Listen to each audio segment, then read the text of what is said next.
Good morning, good afternoon, and good evening, and welcome into episode 11 of Kayfabe Council, show where we review and critique news topics and segments in the world of professional wrestling. My name's Pretty Tony, and alongside me, as always, is TF Joker. Joker, what's the crack, man? Crack is absolute 90, still riding a high off of last week's news. I'm living off the hopium. Quite possibly has been replaced with some copium along the way, but yeah, I'm doing pretty good. What about yourself? Not too bad. Yeah, it's been quite the shakeup and quite a lot of things sort of happening outside of the ring, which is always interesting and how they affect inside the ring. But yeah, as we'll get into this particular episode. But yeah, doing okay, man. It's been hot as well. We're in the midst of the end of July at the time of recording, and ooh, buddy, is it still hot outside?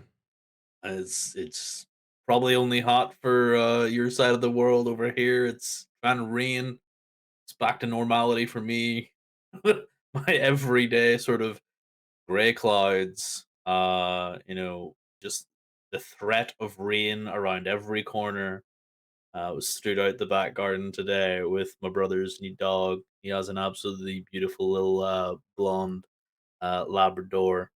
Um, and yeah, it was just starting to threaten to rain. I was like, just please don't.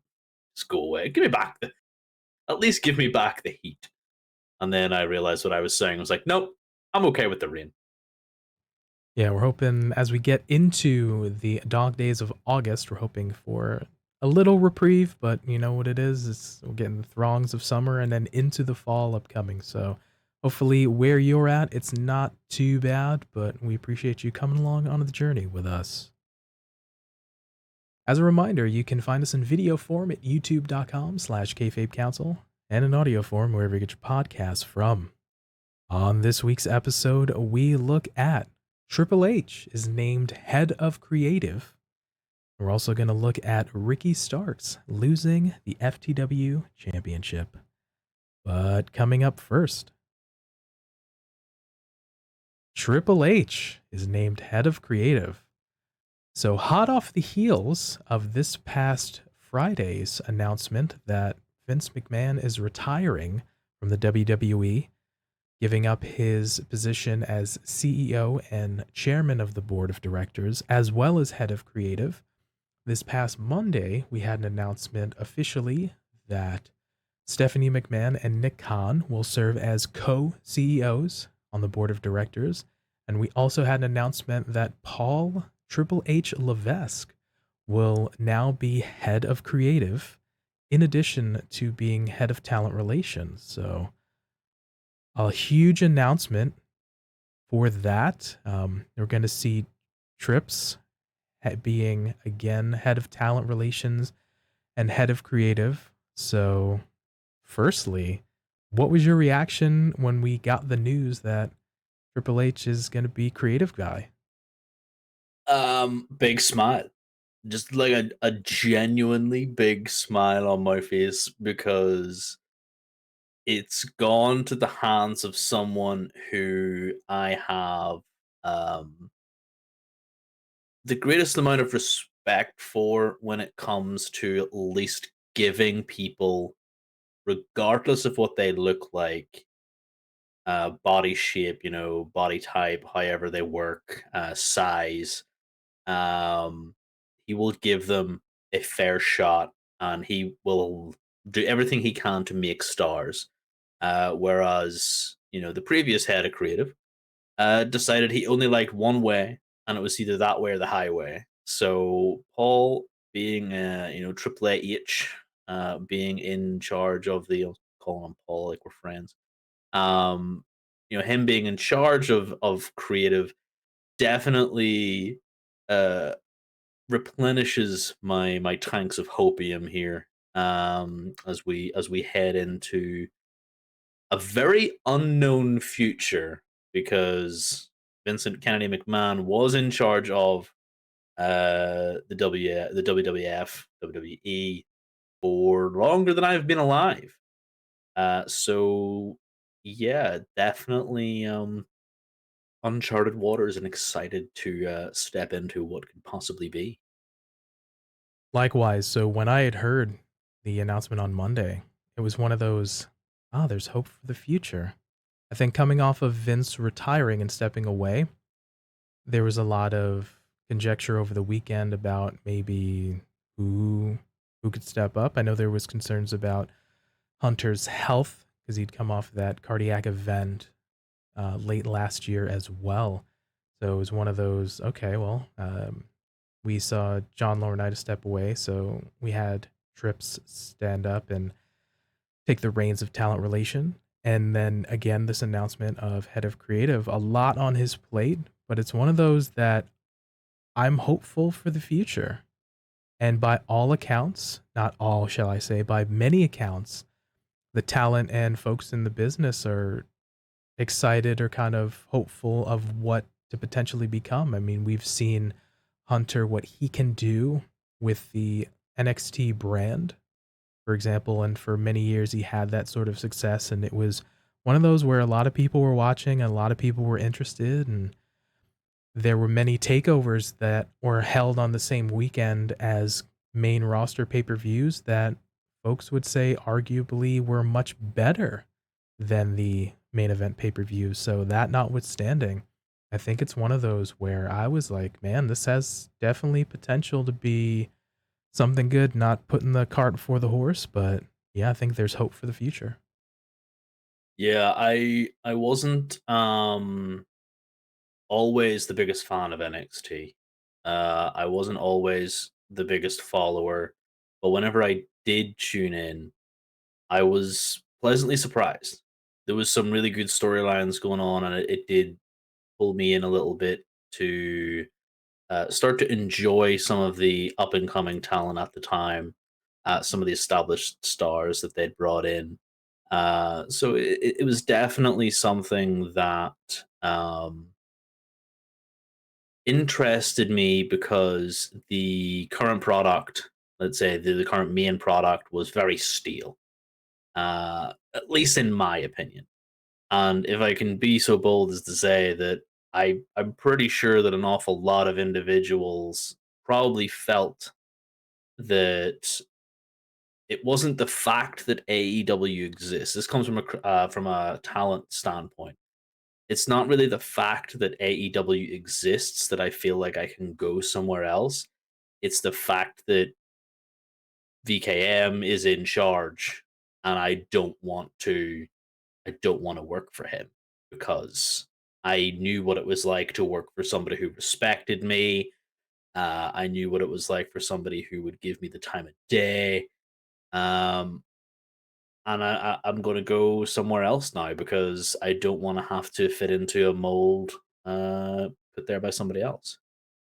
Yeah, so there were folks that had recently left the company and that are free agents now that were saying essentially that if Triple H was creative, head of creative rather than Vince McMahon, for example, that they would have stayed or they would have held on with the company and potentially either not been released or had not looked for opportunities elsewhere. So, in terms of Hunter being able to make an impact with the folks that he worked with and or the folks that he was loyal to, I think has made a large impact either on the folks having hope for the future or again potentially moving forward. So I think overall it's a good thing, and then I feel like before where we had a disconnect with folks that were in NXT or at least Hunter's vision of NXT, and then seeing folks move up to the main roster of Raw and SmackDown, we saw them handled different. We saw them, I don't know, maybe not booked or had a different feel being on a Raw or SmackDown as opposed to an NXT. So hopefully with Hunter having head of creative, maybe that can be seamless. Yeah, it's my hope that at least there's a little more consistency and progress in the booking of individuals because at the minute we kind of go so far, and then we take a couple of steps back, and then take a couple of steps further back, and then we run it back again, and then we get to a different point, only to run it back again. Um, I don't honestly know why that was, because that would just lead to an awful lot of speculation. There was stories and stuff about the creative episodes that they had, and the work that was before and behind the scenes. Fair enough, that's honestly confirmed through other sources, so it's not something I'm really able to work upon. It's more Triple H is now going to have to uh, take the big shoes that he's stepping into and walk them down a more consistent path.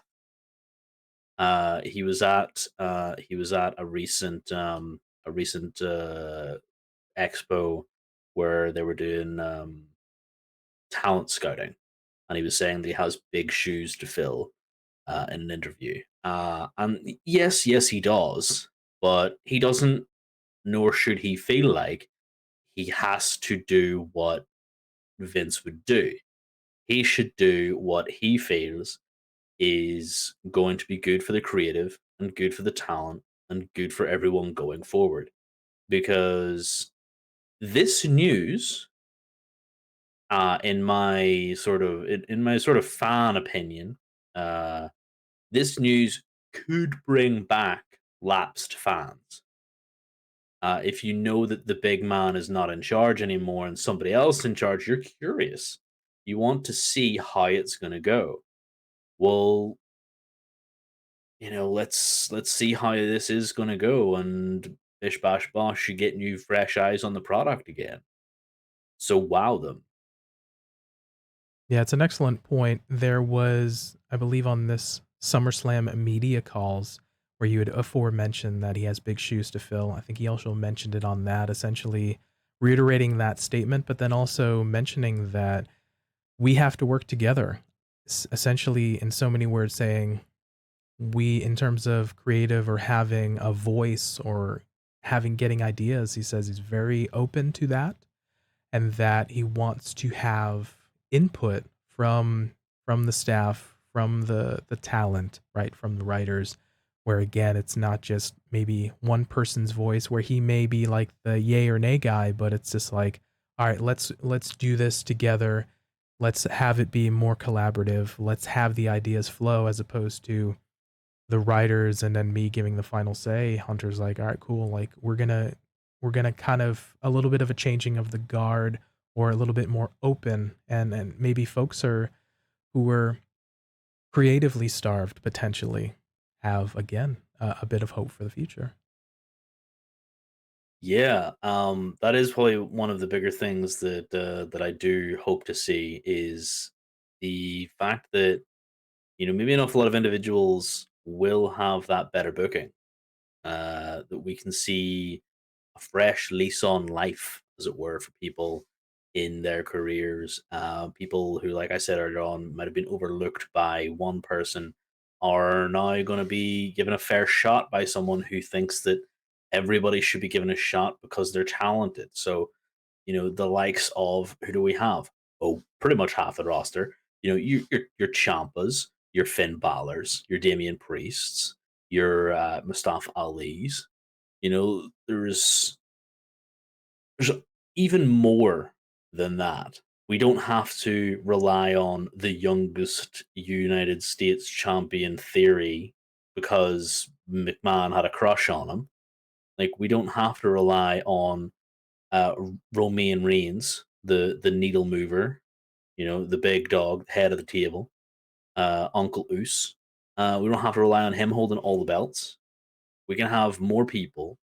We can have a more well thought out women's division as well. Something we were talking about before the show began. Shayna Baszler coming back is a huge possibility. Push her to the moon. I love Bianca Belair. I love Rhea Ripley.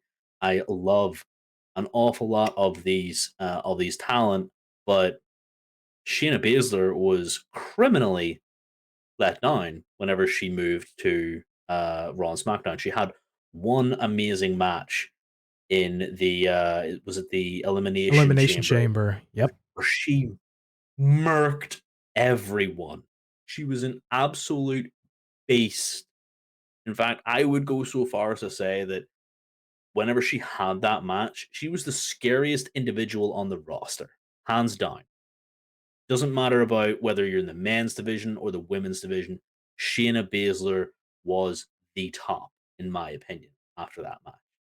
And whenever you think of her NXT run, where she was just so dominant, you just get excited to see what she could do on a belt chase, and then her be the champion, and then a reign of terror. Like, no more of this tag team division, just tag with whoever's available just for the spot. Just put her against Ronda Rousey for crying out loud. Give us some really good matches with individuals that maybe were completely looked over and looked past before. You hit the nail right on the head. So we mentioned earlier a little bit about maybe a possible disconnect from the folks in the NXT and then moving up to Raw and SmackDown. You spoke prominently, featured about, right? Shayna Baszler, top champion in NXT, had quite a run, being of dominance. And then we see one of the first ones when she got on Raw or SmackDown. I forget what it was at the time, but bit Becky's neck and was like Vampire Shayna. And then obviously leading up to, which if I'm not mistaken was the last pay-per-view before there was the lean on fans in attendance, which was the 2020 Elimination Chamber where she dominated and ended up facing Becky in the WrestleMania 36 Performance Center one, that notwithstanding. Yes. Yes, she did, So yeah. yeah, and then sort of kind of fell off after that. We saw a little bit of her being scared of the Lily doll from Alexa Bliss, being in a tag team with Nia Jax. More recently, even on the pre-production call we were on here before we started recording, we mentioned she was kind of thrown together with Natalia, but then we haven't seen her in roughly a month's time. So again, speaking of disconnects in terms of NXT to main roster. Again, Shayna Baszler has super potential and again can be that kind of dominant person that you can potentially push in the women's division. Guys like Finn. Finn got off to a hot start on the main roster. Unfortunately, was injured in that match with Seth at SummerSlam when he won the Universal Championship. Hasn't maybe reached that quite prominence since then off to that hot start.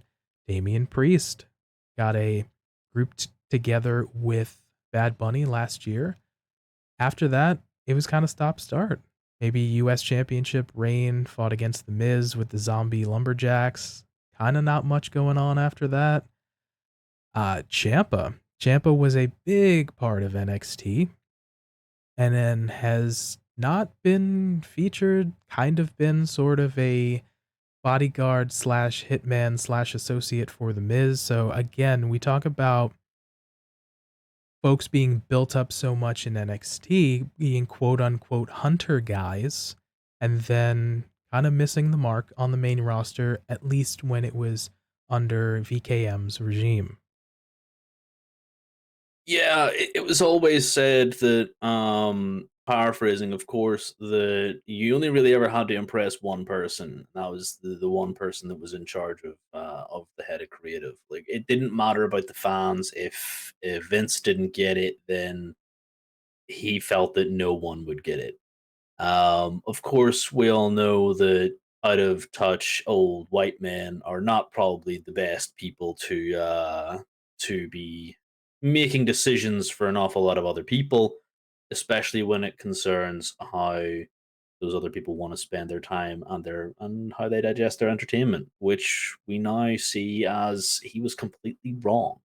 Um, there's an awful lot of these people that come through the system who are not what he has the idea for. Like Finn, like you said, he got off to a hot start, and then that shoulder injury after the I think it was whenever he went into the barricade on the outside on his Universal Championship match. Like he held that belt for all of a day, and that was pretty much the last time he ever saw a prominent championship title match. And the match was good.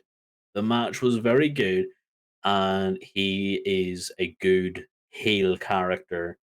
Um, but after that, we saw like a lot of the demon Finn Balor. You know, not to take anything away from the fantastic artwork and makeup job that was done for him to portray that character. But you know, I don't care. Like it was never something that I needed to see all the time. And it felt like the Finn Balor, the person, the character, the human, would lose only for the demon to come into a pay per view and win. And that was always the sort of the way that he would see that, and it felt like maybe Vince saw that as the money pull, and to a certain extent, he was right. And then, like you said, the vampire Shayna Baszler, like there was no call for that. There was no need for that. We don't need that. She's a legit MMA fighter. She can break people in that ring. You know, she is another Ronda Rousey. She is an absolute unit. And if you watch Up Up Down Down, the video game show that Xavier Woods does, she's hilarious. She is an absolute joy just to sit there and watch and hear the smack talk with her and the other superstars who partake in that. She's absolutely great. She's got quite the Um, personality for sure. she does, and Yeah. she doesn't get to showcase that. And that is just something that an awful lot of other people uh, will hopefully want to see going forward. Stars getting to showcase their personalities rather than read scripts. Yeah, it's one of those again, it's with Hunter taking over as the new head of creative in the new regime, we're hopeful for at least some more symmetry and less drastic changes. Obviously, I think the stop start are kind of they're presented one way and then they move to a different place and it's completely different. I'm not going to say that the days of if you go to a new show, you're going to have a new gimmick, maybe a new name, but hopefully the drastic nature of those changes won't be as huge or monumental so that if you're following along this person's journey that they can get over and have some familiarity as opposed to just all right cool you put all this time and effort into this person this character wham complete 180 on something completely different when they're situated onto a brand new show so that would be at Mhm. least the hope from a less whiplash effect for the fans.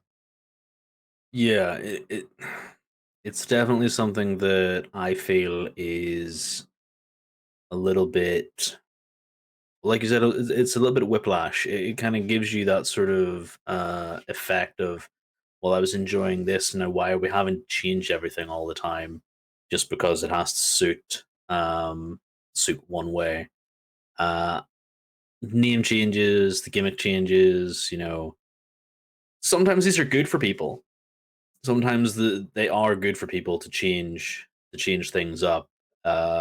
Recently, it was Pete Dunne that was saying, you know, he'd done the same thing for a number of years. Whenever it was this concerning the change to the Butch character, but he'd done the same thing for the a number of years, and it didn't feel like he was getting anywhere. But now that he's playing this character Butch, you know, he feels like he's getting a bit more traction, a bit more notoriety. People are talking about him. How much of that statement is the person behind the character, and how much of that is force fed to us? We won't know. I don't think he would ever tell us either way. But regardless, he does have a new gimmick, and every time I see him, I'm like, okay, cool. But where's the wrestler? Like, I want to see him fight. I want to see him in the ring because I always love Pete Dunne matches.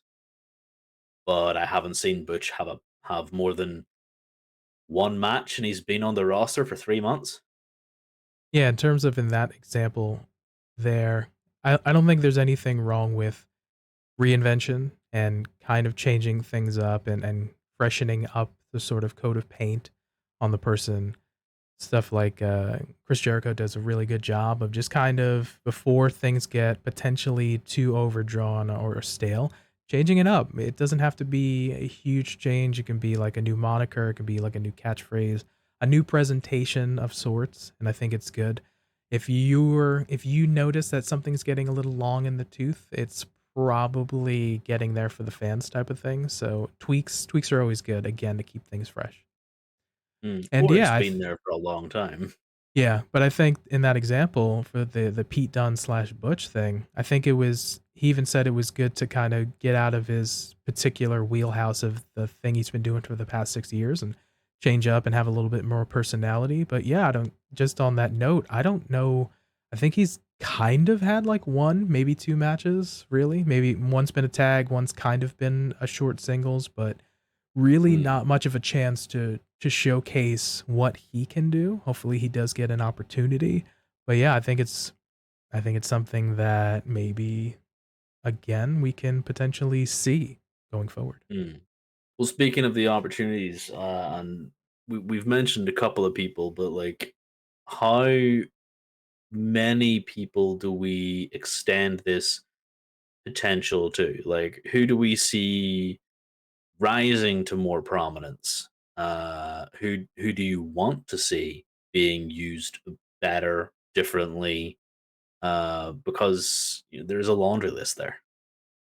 Yeah, I think there's too many folks to name. My blanket statement and my thoughts would be I'd want everybody to get a decent shot and to have something to sink their teeth into and that they feel like they can have confidence in a storyline or in a character and kind of take a little bit of control and own it and feel good about it. And that way it's projected and it's presented well and confidently. So again, I want to see like folks like Pete Dunne, the aforementioned guys like Finn, Rhea, Damian Priest, again, folks like that that maybe have kind of been featured a little bit of languishing, but that can have the opportunity again in the right circumstances to show that they've had success in the past and that they can have success in the future. So that would Yeah. be my overall sort of piece again. And then in addition, again, the laundry list of names is so long for that.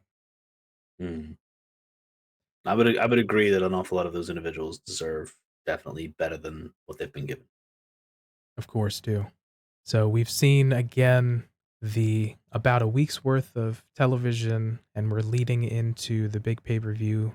At the time of recording, SummerSlam is tonight, but at the time of release, SummerSlam will have been yesterday. So there's potentially notions that Triple H might have a little bit more say. It's, again, we talked about this last week's episode that we don't think the change is going to be drastic, but we can see a little bit of sprinkling in of kind of differences or maybe a little bit more of his influence coming through post SummerSlam.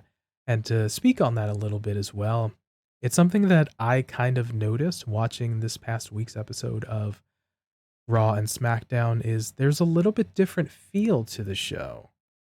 It Mm. was sort of hard to articulate exactly, but I think one of the things that I noticed is there were less recaps.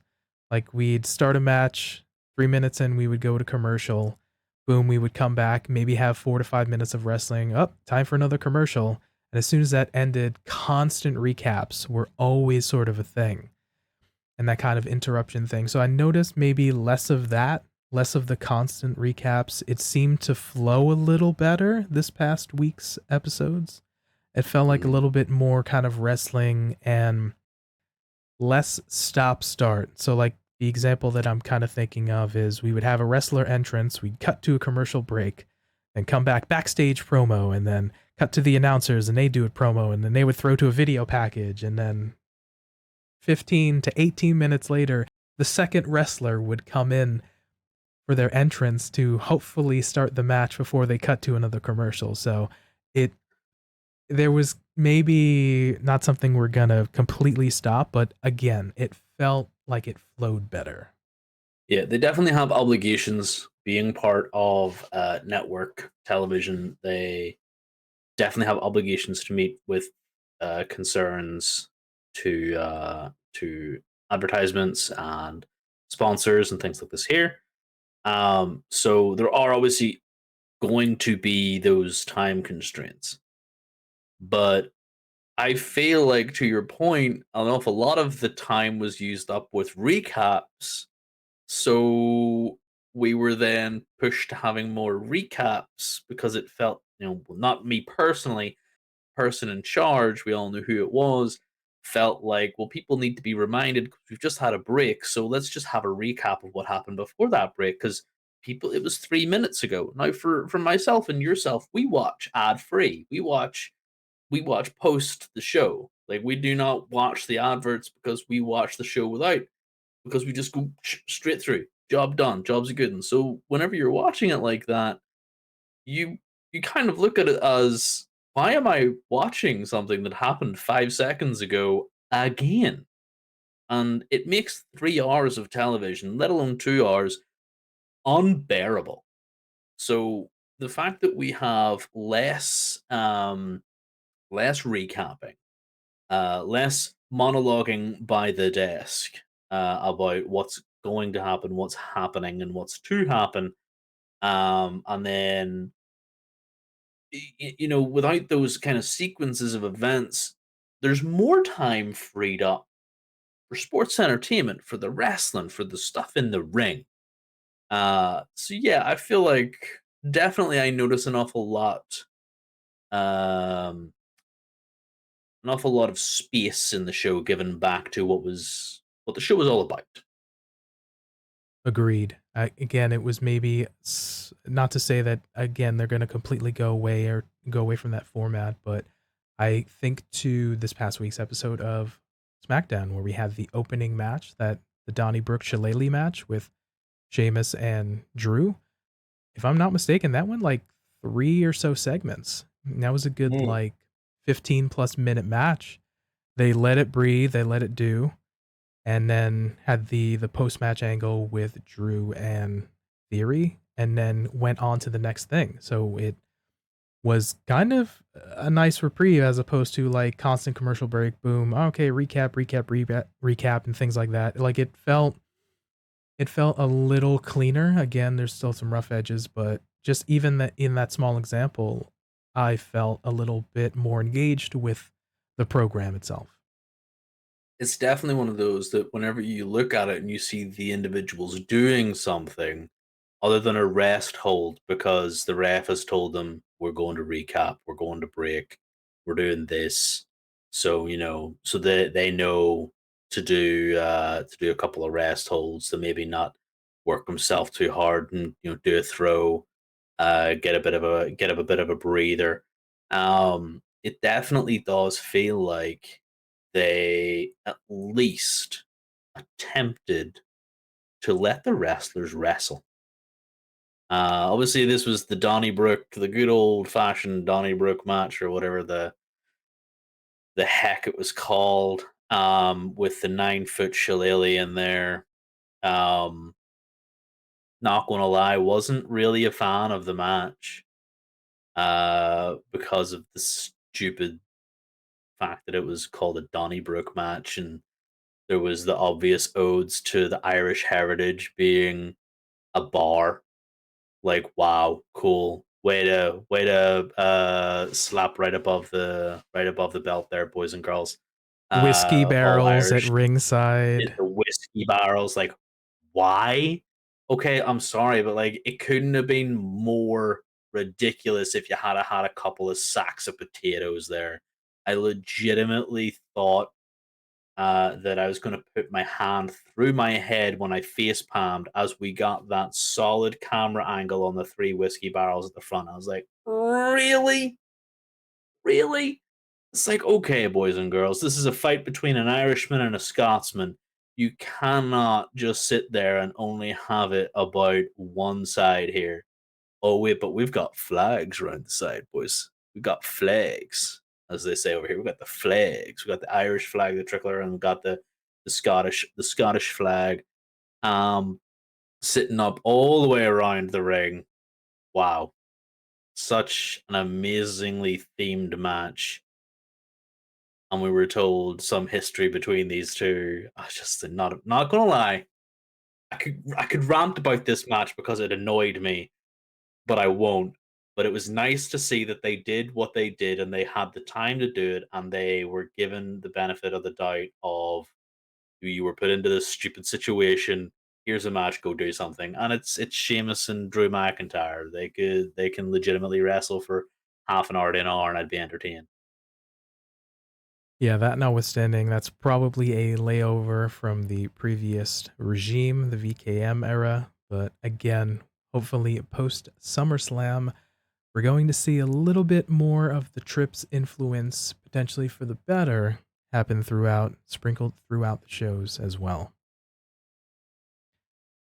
So we are excited again for Triple H taking over as head of creative, but let us know your thoughts on what you think of Hunter taking over creative. And if you need a supply of hopium, I've got a contact. There we go. Definitely let us know for sure. All right, moving on to the next topic we have here, Ricky Starks losing the FTW championship. So in this past week's episode of AEW Dynamite, we had the scheduled match of Ricky Starks defending the FTW championship against Danhausen.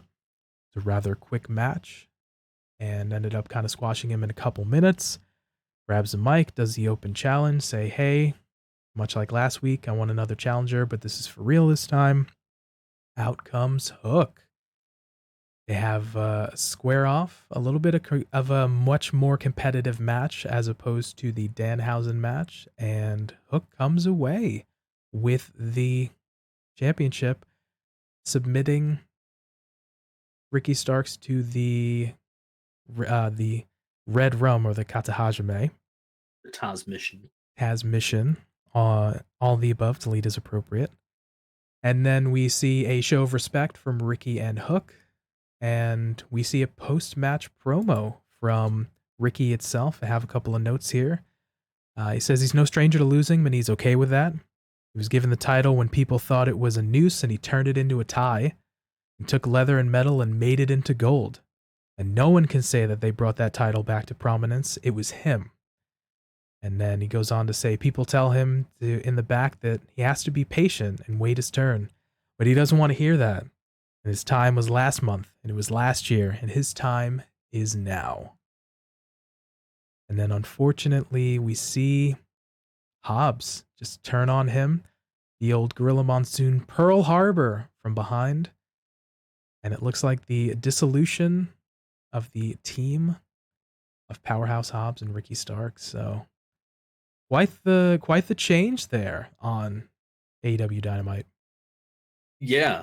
There's a lot to be said about this segment. Like you might look at this segment and go, I was just it was just a it was just a turn. It was a championship change. Like it's just the FTW championship. But honestly, there was so many layers to this that I really enjoyed this section of Dynamite the most.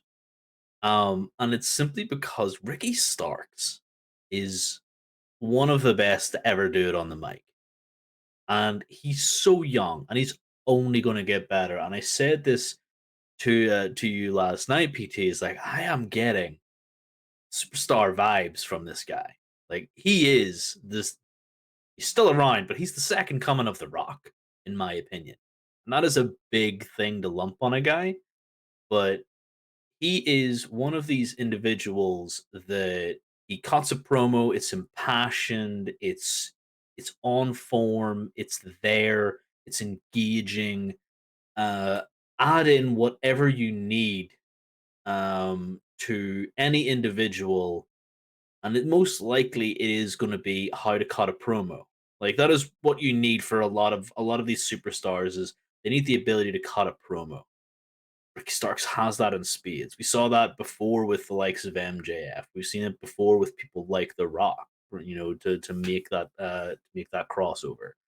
Um, and I just feel like, in my personal opinion, that Ricky has something here that, regardless of what side of the coin he's on, whether he's a babyface, whether he's a heel, you know, he is going to be this guy that the crowd is going to absolutely love to hate him whenever he needs to be hated, and they are just going to adore him all the time because he has such uh charisma in that ring. Like, even when he's not on the mic, whenever he's strutting on the top of the rope, whenever he's doing his pose, whenever he's just doing any simple maneuver, he is just so good.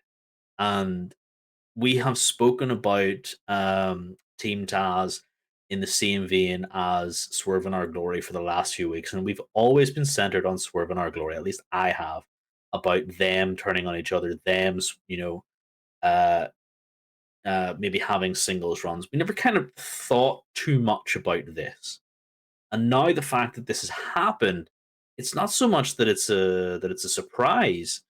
It's the fact that it was right in front of our faces.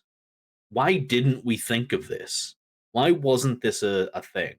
And it was because, in my opinion, it was because they were being muzzled to a certain extent. And you might not agree, but they only got the chance to cut promos recently, the last few weeks. Before that, there was Team Taz was kind of gone for a few weeks. Maybe Ricky got the odd promo. We've seen backstage segments with Powerhouse Hobbs and Ricky Starks the last maybe 2 weeks. So they've been building to this, and the inkling has been there that something hasn't been quite right with Hobbs. Um, and it's just one of the bright sparks in an otherwise just okay show was the fact that Hook won the FTW Championship, had a fist bump with Ricky Starks, and then Ricky Starks got his pan knocked in after a babyface promo. Like, if you do not think that was just some of the most entertaining wrestling and segments of this week, then I don't know what you were watching, because that was just some of the best stuff. Yeah, so a lot to unpack here for sure. On the aspect of Ricky himself, there's definitely something there for sure. I mean, honestly, like, you wouldn't A, sign the guy, and then B, just put a title on him again as a showcasing feature if you didn't have faith in him, if you didn't have notions of, putting this guy on TV and on matches and on the stick and cutting promos and having him featured. So again, that there's definitely something there. And 100% we've seen that you can get away with being a guy who has charisma and can work on the stick and cut promos for sure and be successful as a wrestler, as a manager, as a personality. We've seen folks like that be successful. On the other side of the coin, we've seen folks that are crazy good wrestlers that may not be the best on the mic, but still be successful, of course. And then, honestly, if you don't have either good mic skills or good wrestling, you're maybe not going to be as held as prominent and not be successful. But to that point, Ricky again has shown tons of personality and feels like, what, this is what you want me to say, here's your bullet points, the points I want to get across. You can feel, like I've mentioned it before in previous episodes, Ricky, especially in the last couple weeks, maybe the last month, has had that like super intense, like late 97, 98 Ric Flair versus Bischoff, fire me type of thing. Like, he's had that vitriol and that passion when in terms of cutting a promo, and you've been able to feel that, and you've been inclined, whether you didn't like the promo, whether you liked the promo, you didn't like he was saying, you felt, you had a reaction, and ultimately at the end of the day, that's what you want. You don't want folks sitting on their hands. You don't want them being quiet. You want them to react. You want them to boo, to cheer, have a reaction. And again, like him or not, Ricky has been getting that.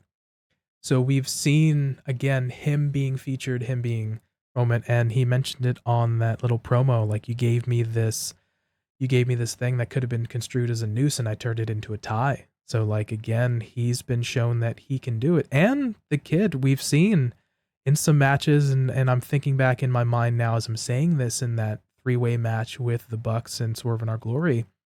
He's got some moves, like, he can do some wrestling, may not be, like, super technical, but, like, dude has flashes of moves and again, like, little things that he can do that can make you go, "Oh, okay," like, maybe I wanna boo, maybe I wanna cheer him. Where I'm going with this to curve tail or book tail this long, diatribe is, again, like, there's something about this kid, like him or not, that he could potentially go on to bigger and better things without transitioning away from the likes of the Team Taz situation, away from the likes of the FDW Championship. Seen him be successful and go to this point, and looks like there's something that again this kid can do. Yeah, and like we had this conversation last night, and I just I can't speak enough high praise about him without sounding like I'm just the biggest Ricky Starks mark that there is. Like I agree that he is not the most technical of wrestlers. Like, he has his move set. He's really good at it. He's very fluid. He looks like he's a safe pair of hands in the ring. He's a couple of really nice moves. He's just really good. He will only get better. And like you said, like you don't have to move him away from this Team Taz thing, but that FTW championship being taken away from him and given to Hook, feels like Tony Khan and AEW as a whole are maybe ready to see more of Ricky Starks hold one of the championships that are recognized by AEW, because as we were told, it's a renegade championship, it's a rogue championship, it's not recognized by AEW. So how much legitimacy can you bring to a title that isn't recognized? Is really the big question. You can say that he brought any amount of prestige to that title, but in my opinion, it was always just a nice little band-aid for the fact that Taz wanted to bring it in, and it was the start of his whole well, these guys are never going to get a chance at the title because Tony's always going to keep us down. Um, so the fact that Ricky Starks is kind of being maybe pushed in the direction of a singles feud with his longtime partner, Powerhouse Hobbs, then you're going to see some really cool stuff out of these guys because they know each other really well. Their styles are going to clash hard when it comes to Hobbs just being this big, meaty man who is going to manhandle him in Ricky Starks, and then you just have hopefully the resolution that two of these really deserving individuals get to go on to have really deserving feuds in the title scenes for, say, the All Oceans Championship, as we call it, the TNT title, because I know I'd love to see a Hobbs versus Wardlow match at some point. Maybe even a few years down the line, we see Hobbs versus Starks for the AEW title. That would be sick. Like to have Starks as your AEW champion in a few years and to have Hobbs come up and go, "Sup, my guy," and then just plant him, be so good. Uh, it's one of those things that I feel that, and you mentioned this as well. Is like you don't really see him as a perennial babyface, and I really like that whole idea of not having someone be a babyface or a heel. As I put them in comic book terms, an anti-hero, a sort of able to flip to either side depending on the situation. That is Ricky Starks. Some people only benefit from being a really good heel. See Finn Balor. I would prefer him as a heel over a babyface any day. Some people you would prefer as strictly a babyface. See Bianca Belair. Like she's the epitome of at the minute of being a babyface. Ricky Starks, he can play both, and I would enjoy it. I don't think that there's anything stopping this guy in terms of personality from strapping the rocket to him and going to the top. Yeah, there's always a notion of whenever you put a championship on a guy. Now, granted, the FTW championship, as again mentioned and reiterated by Taz, is a renegade title, unofficially recognized. But whenever you put that trophy, that belt, that briefcase, whatever you call it, it's a good sign for the talent because management has faith in you and wants to do something with you. Ergo, giving you this trophy, this thing that you can help promote, and it promotes you. And it's one of those things that, again, now that they've shown, okay, he can do something with this, put it in matches. It may be unofficial, but they still do the whole presentation and announce him as championship and hold up the belt type of thing. So it's again giving him a spot. Now, when we talked about where does he go from here, again, I do see the matchup and the feud with Powerhouse Hobbs. I feel like they can do some really good thing. Again, you mentioned the familiarity with one another.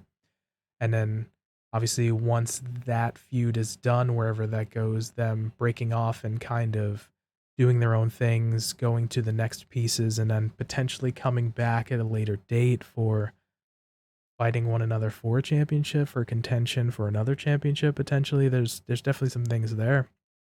But the piece of, I think he's gotten over to the point where when he did that, sprinkled in that little bit of that post-match promo of him saying some babyface things and firing up like a babyface in that promo and kind of showing respect, folks were getting behind that.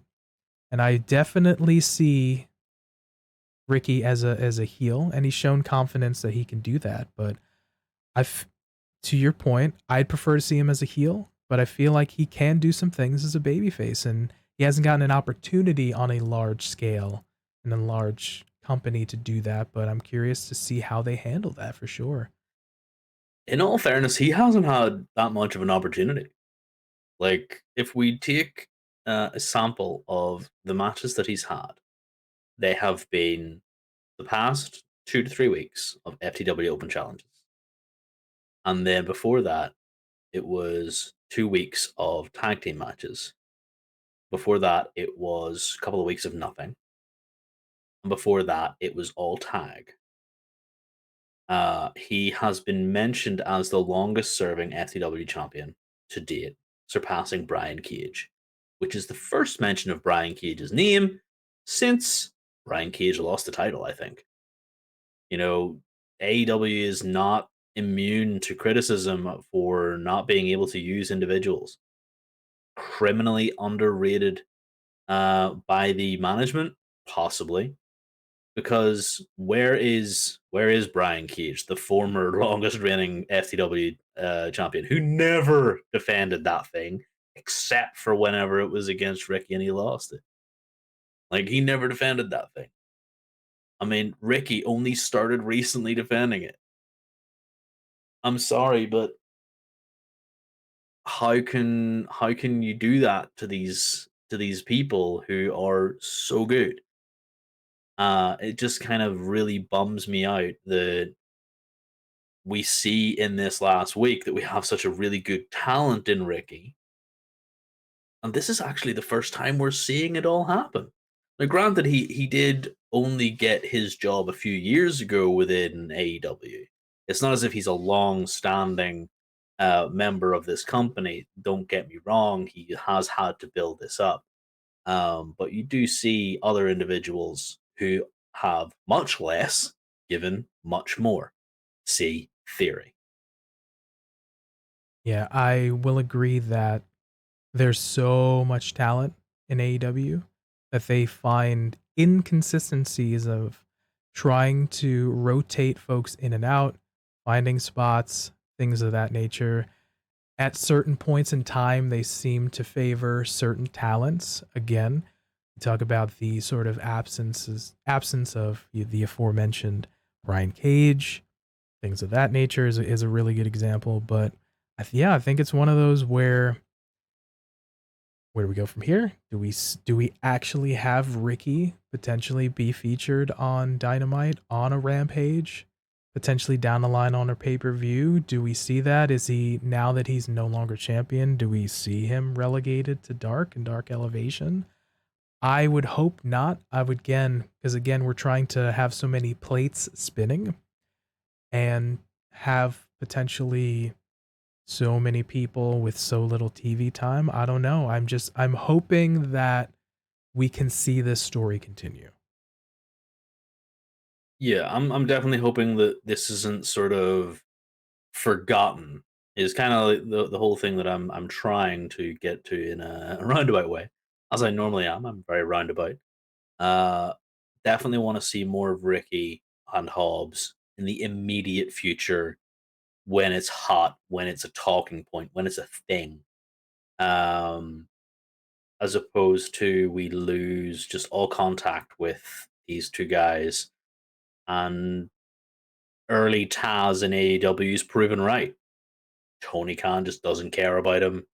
Tony Khan doesn't care about anything to do with Team Taz, and that is just going to be an absolute shame if that is ever the case. Yeah, slightly switching gears in terms of that. Now we see that Hook is the FTW champion.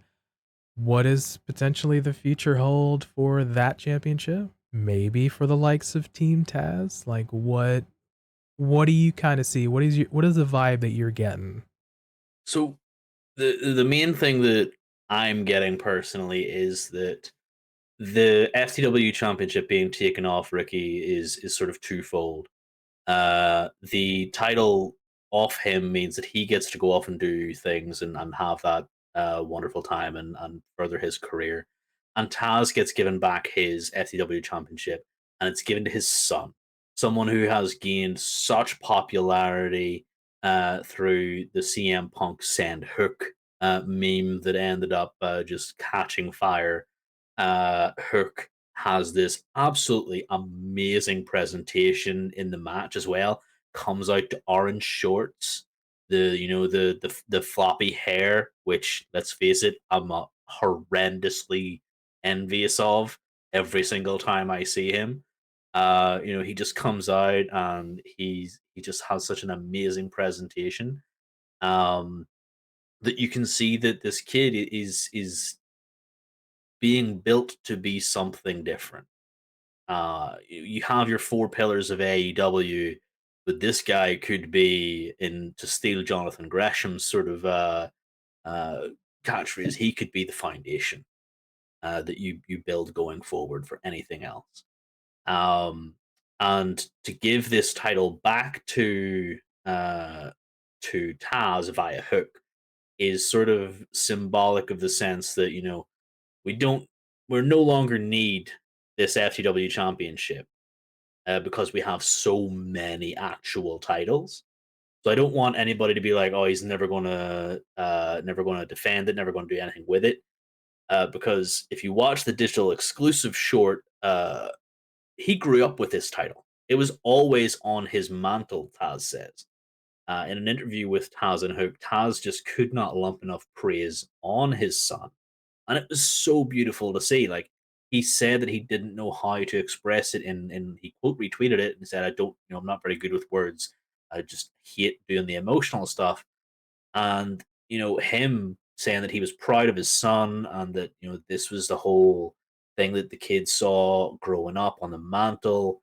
It was absolutely amazing to see, and I feel like that is sort of a passing of the torch from Taz to his son, to give him that opportunity to hold a piece of his history, essentially. Um, but to get to the crux of the question, I do see Hook phasing this title out and not defending it, and it coming down to a segment that uh, might be shown on TV, it might be a digital exclusive, it might just be said by Taz in passing, I can see this more so as, well, Hook decided that he wanted to keep that title for himself, and he's retired it because it's part of his history. It's part of him growing up, and he just wants to keep it. So he's retired it. And as a result of that, Team Taz is no longer a thing, mainly because Hook, being off with Danhausen, doesn't really hang out with Team Taz anyway. Ricky and Hobbs were the only two remaining members that even called themselves Team Taz, because Taz only ever referred to them as Team Taz when he was on commentary. He was never in any segments with them. And as unfortunate as that is, it's also a godsend because we have so many factions now. We have a lot of factions in AEW and a lot of groups and a lot of individuals within groups that it's kind of getting a little bit out of hand.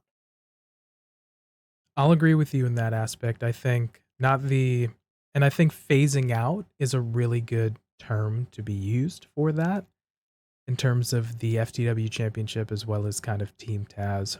You think about when Taz brought in the FTW championship, again, we had the world, we had the tag, and we had the TNT.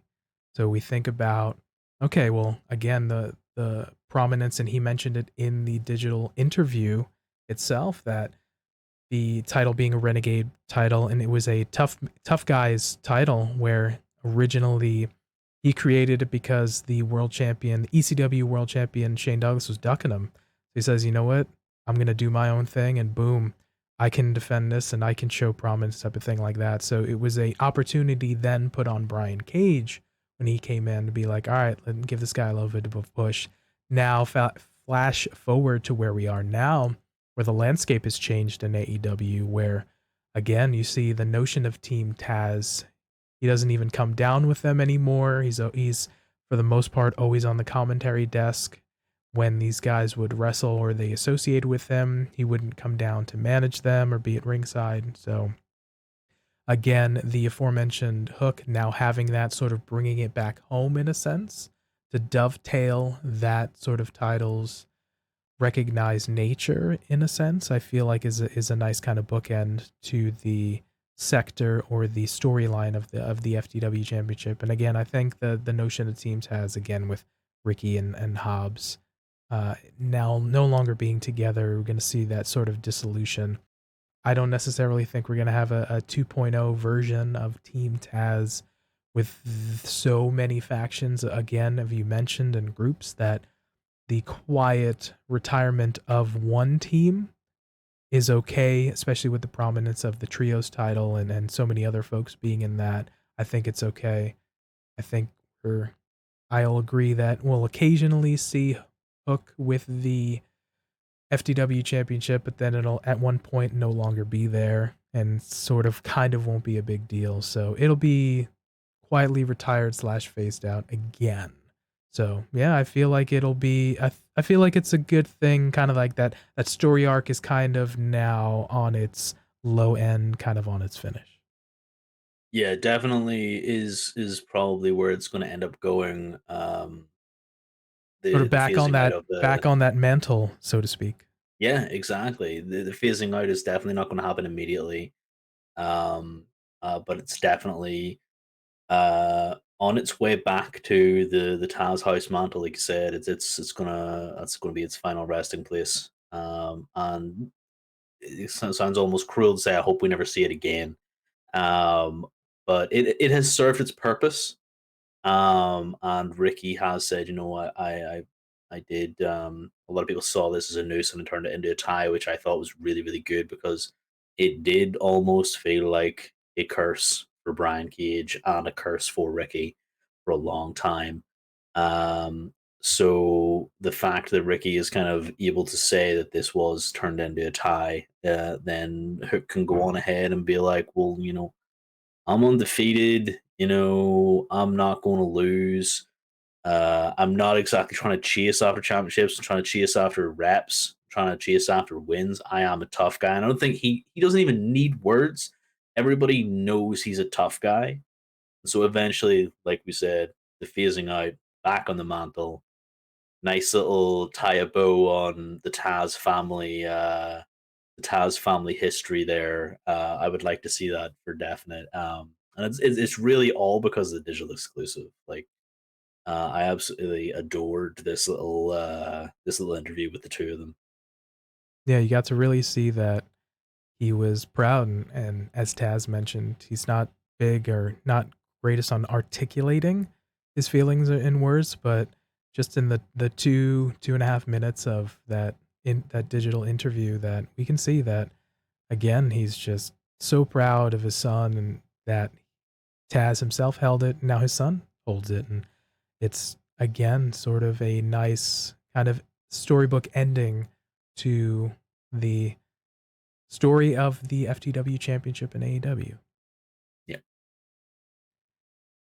But those were our thoughts on Ricky Starks losing the FTW Championship to Hook and that whole titles story arc in AEW. So let us know your thoughts on what you thought of the match itself and the promo and the breakup, and how you see Ricky and Hobbs and Team Taz going forward. So definitely let us know in the comments down below and or on Twitter and Instagram.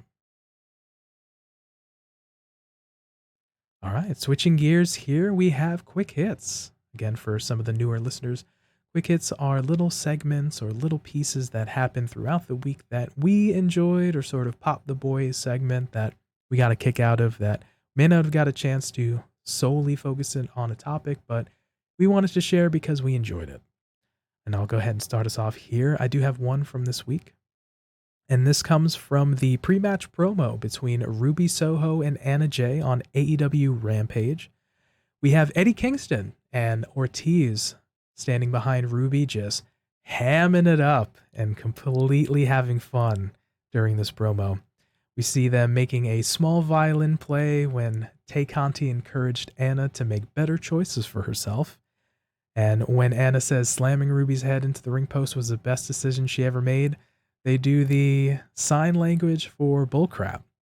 So I absolutely loved these guys showing so much character without even having to say a word, without even have to say anything. And it was just all around kind of fun. I was just laughing in the background, like these guys are just having absolute blast doing this. Yeah, it's definitely one of those things you could definitely tell that they are not done with the JAS yet. On Eddie and Ortiz, just Eddie then at the very end cycling through, just come on, Mark, wrap it up, and then Ortiz just miming along when it's time for the main event. It was absolutely great. A lovely little, it made me giggle. Lovely little section at the end of Rampage for sure. Yeah. Even though it was for the ladies for the main event, again, the aforementioned Ruby and Anna, we did have that sort of symmetry where we had Sammy and Tay standing behind Anna, and we had Eddie and Ortiz standing behind Ruby, and kind of that nice little, we have backup even though we're on our own, but we have our friends type of thing. And it was just, again, to see that the again Eddie and Ortiz, especially for Ortiz, because again he's one that's, you've seen him in LAX and Impact, and you've seen him obviously in the Proud and Powerful along with Santana on the main roster, and you've seen flashes of him being show personality, and the dude's quick, dude's funny. If you haven't gotten a chance to see him kind of cut promos and kind of thing, dude's definitely has a personality. May have not had a huge amount of opportunities to show it, but like, yeah, just all around kind of fun interaction. So, and him being paired alongside his good friend Eddie, I think is just a really good spot for him at the moment for sure. So, Yeah, yeah, definitely. yeah, so that was my quick hit for the week. Joker, do you have a quick hit this week? I do. I do. It's almost hand in hand with the good news of last week. I actually have a quick hit. It's like forever since I've had one of my own. Um, but it comes from the G1 Climax, PT. The G1 Climax tournament being the NJPW tournament that's currently going on to find the next number one contender for the IWGP World Heavyweight title, currently held by Mr. J Switchblade White. And it comes from a preliminary match. So the tag matches before the actual 4 matches or the preliminary matches, there's usually tag matches, 3-man tags, even 4-mans is kind of whatever. And it comes from a match between Bad Dude Tito and Big Dog Jonah versus United Empire's Great Khan and my favorite Jeff Cobb.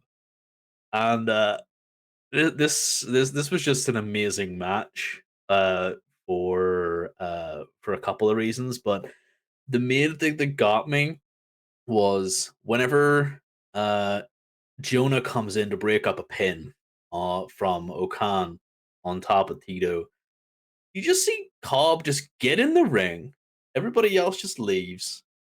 Jonah and him stare at each other for a little bit, and they start giving each other these forearm shivers, and the crowd is clapping along with each hit.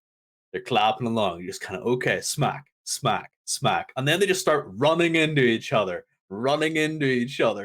and you just see it like every couple of seconds. They go, just take a wee break and shake their head, and they're back to running into each other, and then they just throw themselves against the ropes and smack, and both of them just fall down and fall out of the ring, and you're just looking at it going, yeah, that's some big dude, some big dudes just going at it. It was amazing. Like it's not the most technical stuff, but whenever you see something that's just makes your jaw go, it was just great. It was hilarious, and you should definitely check it out on. It was one of the G1 matches through the week, so not today's because there was one today that went out. I love the notion of kind of big hoss battles when you see like just two big dudes, especially guys that can be agile, obviously that are powerful, that can do some moves and things like that. Just going at it, the old proverbial biggie, big beefy boys slap and meat type of Yeah, thing. And it's always kind of just a novel thing to see like two physically larger than life characters just kind of going at it. And the notion of Jonah and the big corn cob man himself, Jeff Cobb, just going at it. Like I'm always a fan for kind of big hoss fights, and this yeah. sounds like it was just all in for that. There was only like a couple of minutes, like not even a couple of minutes, like a minute prior to this, where Cobb was stood on the back of Tito, using him as a surfboard, just giving Jonah just the absolute dickens in terms of Jonah was trying to get into the ring, the ref was holding him back, and the ref is like nothing. Pull through for a rifle, really. And it was just these two guys. I can't wait to see them in singles action. Yeah, awesome. So, yeah, that was sounded like an awesome thing. I'll definitely have to go back and check that out. So I enjoyed that. Definitely. But those were our quick hits for this week. So if you also have some quick hits, definitely let us know down in the comment section below or on Twitter and Instagram for sure. All right, and that about does it for us. Man, it was a good conversation, man. How was it for you? Yeah, it was really good. There was some nice points to talk about this week, especially with the changes and the hopium and the copium and the hope for the future. Was definitely one of the more interesting ones that probably could have went on for a while longer. Yeah, it's definitely one of those where, again, we've had the past couple weeks where a large announcement that sort of shake the industry slash shake the companies themselves happen outside of the ring more so than inside the ring. Obviously, with the retirement of Vince and now the hopeful nature of Triple H, Paul Levesque himself taking over creative, there's again there's hope and there's opportunity that we haven't potentially felt long-term fans for quite a while, and the opportunity for some of the lapsed fans to come back. So it's definitely been an interesting one to kind of watch unfold and hope for the future. All right, so with that, for TF Joker. Thank you very much for sticking with us. And for me, Pretty Tony, we thank you for your time and letting us be a part of your day. And remember, be good to yourself, be good to each other, and we'll catch you next time. Peace.